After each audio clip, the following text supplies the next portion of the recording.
Saying you're falling asleep. Brew Apron has a freshness guarantee for you. Here's the best part. You get your first 3 meals free with free shipping. You go to blueapron.com, put in the keyword dryer. That's blueapron, BLUEAPRON.com/dryer, DRYER.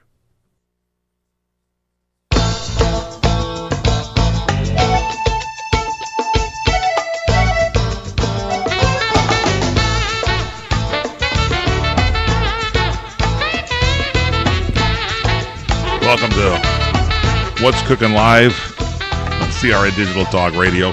Michael Horn with Eric Hines. Yeah, and Mike, right now, we're joined by fourth-generation family member from Don Sebastiani and Company, Donny Sebastiani. Hey, Donny, welcome to the show, my friend.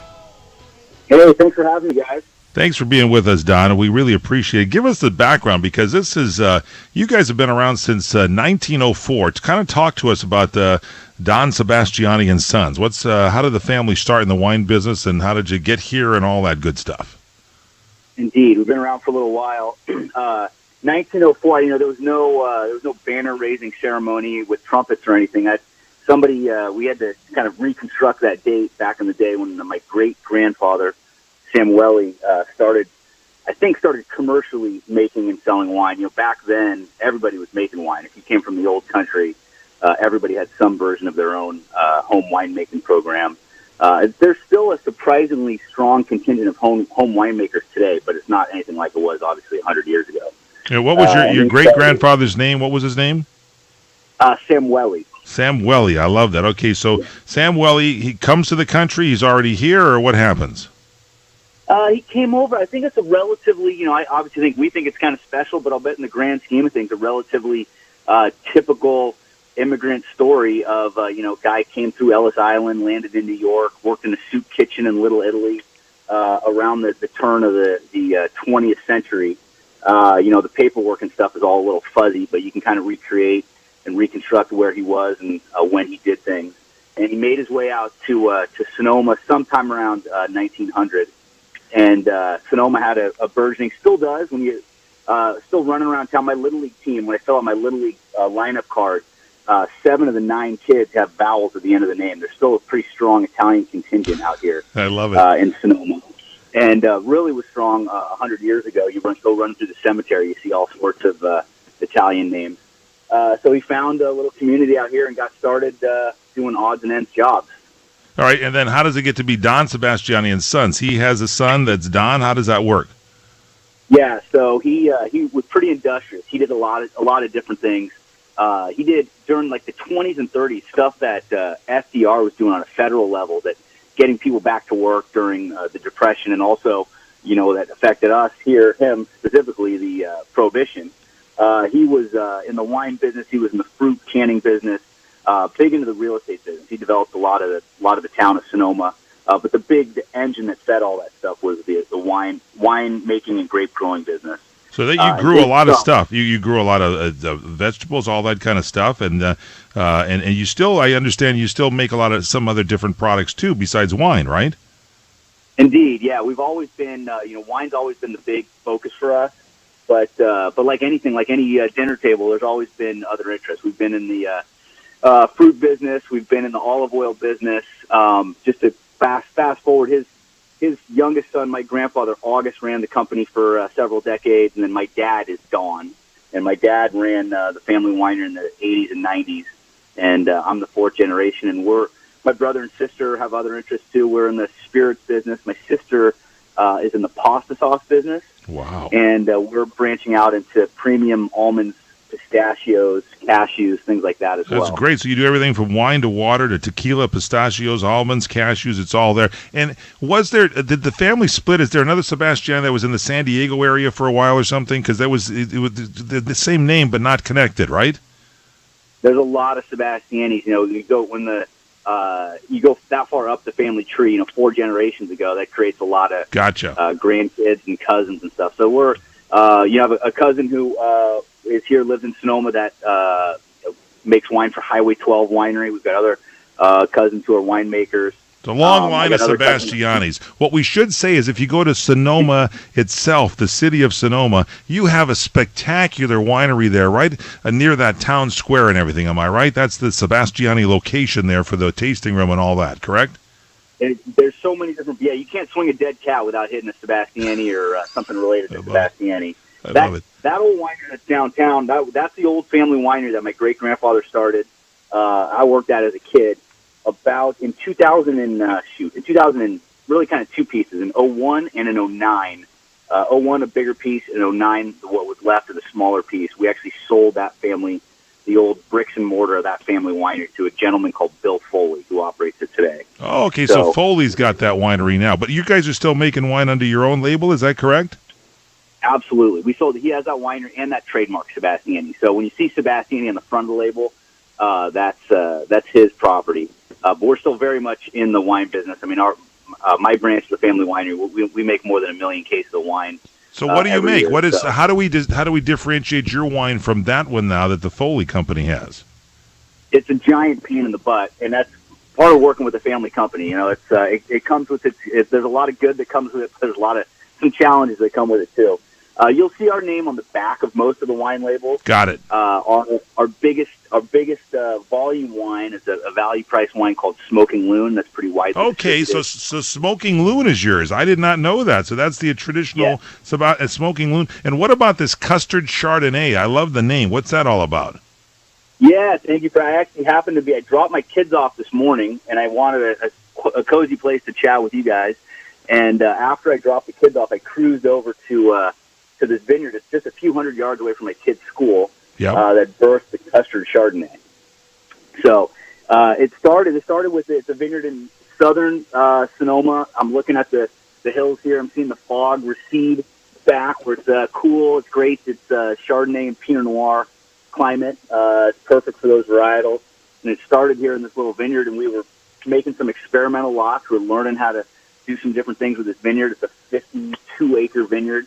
And we broke it up into a bunch of different lots of Chardonnay, and we discovered that there was a couple of lots that were a little creamier and more custard-like than the others. And we really liked it, and it just kind of got legs from there. So it's called Custard Chardonnay, and on the back it would say Donny Sebastiani and Company on the back, right? Exactly, something like that. Yeah, it's good. And so you've got different brands, great California wines. This the winemaking tradition, well over 100 years doing this winemaking stuff. And so the company we're looking for is Donny Sebastiani and Sons, correct? If we're looking for the traditional family operation, right? That's us, exactly. Where do we go to the website? Where can we go to get more information? Where do we head? Just like that, www.donsebastianiandsons.com. All right, we got to find out. Hang in here a second. I got to find a little bit more about this Custard Chardonnay. Are you on a time frame here, or can we hold you over just a second? No, I'm doing great. Yeah, good. I want to find a little bit more. DonSebastianiandsons.com is the website, and then there's a special site for the wine we just mentioned, custardwines.com. Just get a little more information for us here. I'm very curious. Stay with us on What's Cooking Today. It's the end of quarter clearance sale at Lumber Liquidators. Now's your chance to get unbeatable deals on more than 40 million square feet of beautiful top quality floors, like 5-inch wide pre-finished gunstock oak for just $149, and more than 230 other styles of pre-finished hardwood up to 26% off. 55 styles of North American and European laminate up to 28% off. Get 10% off distressed Virginia Millworks hardwood and all of Vela wood look tile, plus more from 59 cents and special financing. The end of quarter clearance sales going on now at Lumber Liquidators. Welcome to Staples. Staples guy, I just got to town and I need a presentation printed for a big meeting tomorrow. Well, Staples has everything you need to print, scan, and fax. Great. Oh, just got a text. The home office made changes to the presentation. No problem. You can access your files from a USB, email, or the cloud. And the meeting isn't tomorrow, now it's today. Our machines are self-service, so there's no waiting. And it's not here. Now it's in Ebensburg. I hear it's lovely this time of year. Print, scan, fax, and copy at Staples, your office away from home.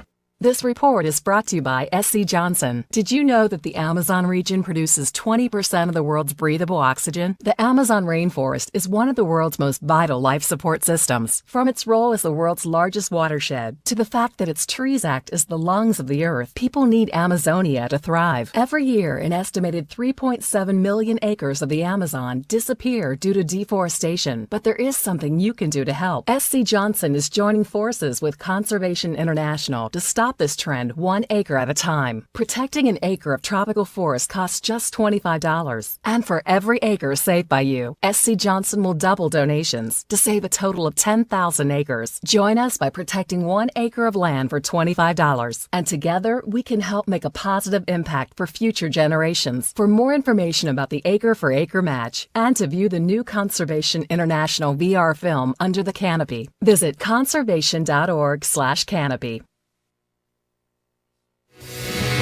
And do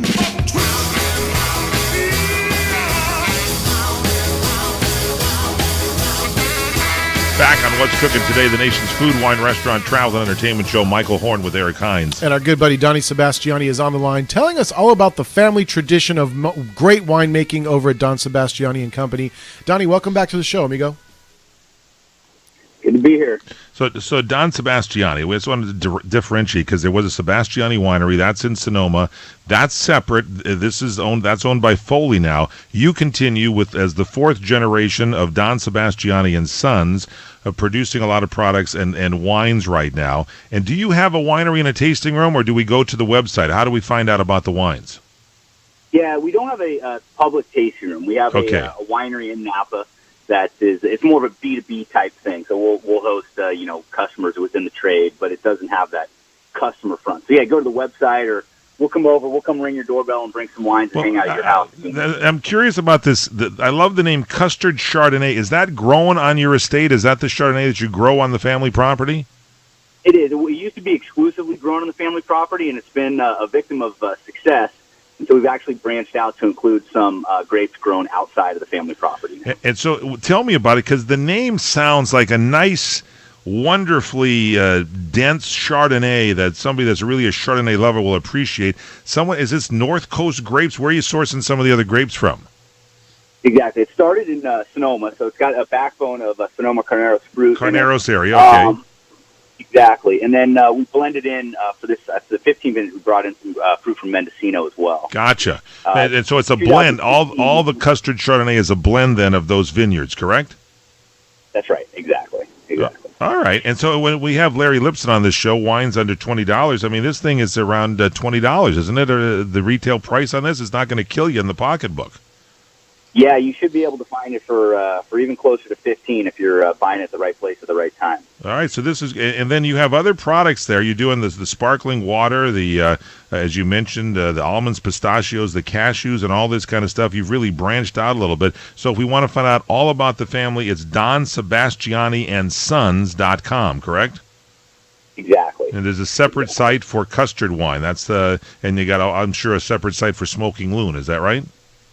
All those guys, exactly. All right, this is good. I like to get this. The family just keeps on going and perseveres. I'm loving this. So the Sebastianis are still very much, as you say, in the Carneros and the Napa area and Sonoma. This is good stuff here. Donnie, don't be a stranger. Come down and take us through a tasting sometime if you can. We'd appreciate that. It's a real pleasure. I really appreciate the opportunity to chat with you guys. Yeah, thank you very much. There goes Donny Sebastiani, fourth generation. I love it when the family just keeps on going like that, you know? Oh, when he said Smoke and Loon right away, my ears perked up because I love Smoke and Loon. See that on the wine list all the time, and it's pretty affordable when you look at it. Which one am I going to get here? I think that one's pretty good, and there you go. So that's we have to turn that into Larry Lipson, make him do a review on that on his wines under $20. Absolutely. A great value and a great tasting wine, yeah. Now, you know the storm that hit the East Coast, right? Oh, yeah. And, all the weathermen underpredicted this thing like you wouldn't believe. They said they were going to get 7 inches. Next thing you know, it's double that, 15 inches of snow. Well, but it wasn't in New York. They underpredicted. They said it was going to be 2 feet. It turned out to be 4 inches, but it's kept coming. Is that correct? It just keeps dumping. So it keeps dumping. So one guy got into trouble, this Philadelphia forecaster from WPVI television, Chris Sowers. He offered up, listen to this, a wine forecast. And he posted a graphic on his Twitter profile. It's since been deleted, but it featured what appeared to be a typical weather map with purple and gray bands depicting the projected snowfall amounts, except the bands were labeled with the number of bottles of wine to purchase. Nice. Ranging Very cool. from 1 all the way to 25. A man of our own tasting, absolutely. Yeah, and so, the whole Northeast, especially in Philadelphia, were slammed by the snowstorm. And so the graphics banner read, "How much wine to buy today?" with a question mark. And the graphic was created by the WPVI viewer and shared with the Sowers. It was tweeted by Sowers, and it quickly went viral. And he spoke with New York Magazine. Sauer said, "This is crazy. Just so everyone knows, this was photoshopped. I didn't actually go on the air with a graphic like this. I can't believe how quickly this is spreading." Oh, that's great. I guess you hunker down and do what you got to do. Cheerios is trying to help in our environment there. You know the little bee that's on the honey nut Cheerios that they've got there? Yeah. Okay, so they're looking to customers to help. According to Honey Nut Cheerios, they have a promotional video. And this is true. Bees have been on the decline since World War II. In fact, they say hundreds of the North American bee species may be heading toward extinction. That's what they say, yeah. And, we had on the What's Cooking on Wine, we had our pal from New Zealand, and he's talking about the honey there is so much better because of the pesticides and things I think have attacked the bees, and they've been dropping, and they've got pure honey. I saw it, I think, at Costco the other day, the Manuka honey that they have from New Zealand, and it was like pricey. It was a bigger jar, but it was around $35 or something. So apparently it's produced well, and New Zealand watches their bee population. But they say there's hundreds of North American bee species may be heading toward extinction. So Cheerios and General Mills, their parent company, are trying to do their part. They want to plant 3,300 acres of nectar and pollen-rich wildflowers on their oat farms by 2020. That's a great idea. Yeah. I like that. And they're giving away, to help promote it, they're giving away 100 million wildflower seeds for their customers to plant. All you got to do is fill out the form online, receive their free packet of seeds. So far, they say it's successful. Cheerio says it's 80% of the way to its 100 million seed goal. So if you want to participate, you want to save that bee mascot for Honey Nut Cheerios, Buzz as his name is, sign up and get your packet of seeds at Cheerios.com. Cheerios, Cheerios.com. Get yourself a free packet of seeds. I've got a lot of flowers and stuff, and I notice I get tons of bees in my backyard. I think you just got to plant them and invite them to come on in. Oh, I get tons of wasps in my backyard. Well, maybe... I don't think they produce honey, though. Maybe you're planting the wrong stuff. I don't know. I used to get those mud dippers when I was a kid. They'd go in there and go into those wasp holes in the ground and come back out. All right, we continue straight ahead. What's cooking today? We're going to find out Applebee's has got something new for you, and someone on our staff has already checked it out. You won't believe this story coming up. Let me take just a moment or two, if I may, and talk about a great place to eat.